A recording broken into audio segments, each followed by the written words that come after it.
আসসালামু আলাইকুম প্রিয় দর্শক, আশা করি আপনারা সকলে ভালো আছেন। কিন্তু ভালো নেই রফিকুল ইসলাম। চোখের সামনে যার সাজানো সংসার ছিন্ন ভিন্ন হয়ে গেল। যে ভাইকে বাবা মার মতো ভালোবেসেছিলেন তাকেই দিলেন আশ্রয়, আর সেই ভাই এক রাতে তার সব কিছু শেষ করে দিল। ভালুকার একটি ভাড়া বাসা 1.5 মাস আগেই নতুন করে আশ্রয়ে উঠেছিলেন এই রফিকুল, তার স্ত্রী ময়না আক্তার, কন্যা রাইসা আর ছোট ছেলে নীরবকে নিয়ে। আর সঙ্গে ছিল তার আপন ছোট ভাই নজরুল, যাকে জেল থেকে ছাড়িয়ে আনতে হয়েছিল সুদে ঋণ নিয়ে। সেই রাতে রফিকুল ইসলামের উদ্দেশ্যে রওনা হন নাইট শিফট। যাওয়ার সময় ছোট্ট বাচ্চাগুলো পিছনেই একটু আদর করে ঘুম পাড়িয়ে দেন স্ত্রী। কিন্তু সে কি জানতো সেটাই হবে তার জীবনের শেষ রাত্রি?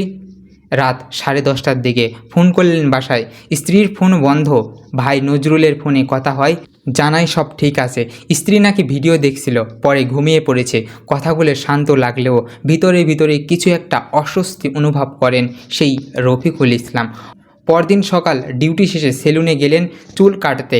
বাসায় ফিরে দেখেন বাইরে থেকে তালা মারা। অনেকে ডাকাডাকি করে কিন্তু সাড়া নেই। তখন প্রতিবেশীদের দিয়ে তালা ভাঙলেন এবং দরজা খুললেই যা দেখলেন তা কোনো স্বামী, কোনো বাবার জন্য কল্পনা ব্যতীত। খাটের উপরে গলাকাটা স্ত্রীর নিথর দেহ, আর পাশেই 2 নিষ্পাপ সন্তানের লাশ। রক্তে ভেসে আসে শুধু ঘর। তিনি জানতেন এমন নৃশংসতা কেবল এক পশুই করতে পারে। আর তার এই ছোট্ট ভাই নজরুল, যাকে এত ভালোবেসেছিলেন, যার জন্য নিজের সংসারকেও কষ্টে রেখেছিলেন, সেই বিশ্বাসঘাতক এখন পলাতক অবস্থায় রয়েছেন। এমন দৃশ্য দেখে প্রতিবেশীরাও বাকরুদ্ধ। কেউ বিশ্বাস করতে পারছেন না নজরুল এমন কাজ কিভাবে করতে পারে। কিন্তু প্রশ্ন একটাই, যদি সে নির্দোষ হয় তাহলে পালিয়ে গেল কেন? ময়নার খালাতো বোন সালমা বলছিল, ময়না কয়েকবার দেখা করতে বলেছিল, কিন্তু বলার ছিল না। হয়তো সেই কথাগুলোই জানতে চেয়েছিল, কিন্তু সময় মেলেনি। আজ সেই সময় আর ফিরেও আসবে না। রফিকুলের সংসার ছিল অনেক অভাবী, কিন্তু ছিল ভালোবাসার পর্ণ। 2টি ভাইয়ের মা মারা গেছেন ছোটবেলায়। বাবা মানসিক ভারসাম্যহীন। এক ফুবু তাদের মানুষ করেছেন ভিক্ষা করে।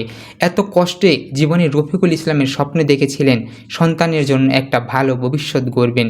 সেই স্বপ্নও কেড়ে নিল এই নজরুল। পুলিশ বলছে হত্যায় ব্যবহৃত বা উদ্ধার করা হয়েছে। জানা গেছে নজরুল হত্যাকাণ্ডের পর সকালে আবার রিক্সা চালাতে বের হয়েছিল, এমনকি নিজের মোবাইল বিক্রি করারও চেষ্টা করেছিল।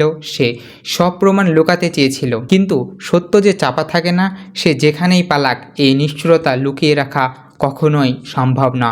এই ঘটনা আমাদের একটা কঠিন সত্য শেখায়, সবাইকে বিশ্বাস করা যায় না। কখনো কখনো যাকে সবচেয়ে বেশি বিশ্বাসে কাছে টেনে নিই, সেই পিছন থেকে ছুরি মেরে বসে। আসুন আমরা আমাদের পরিবার, বন্ধু, আত্মীয় সবার সঙ্গে সময় দিই, মনোযোগ দেই, কেউ যেন কষ্ট না পায়, আর কেউ যেন কষ্টে থেকে সেই ভয়াবহ পথে না হাঁটে। আল্লাহ আমাদের সবাইকে হেফাজতে করুন।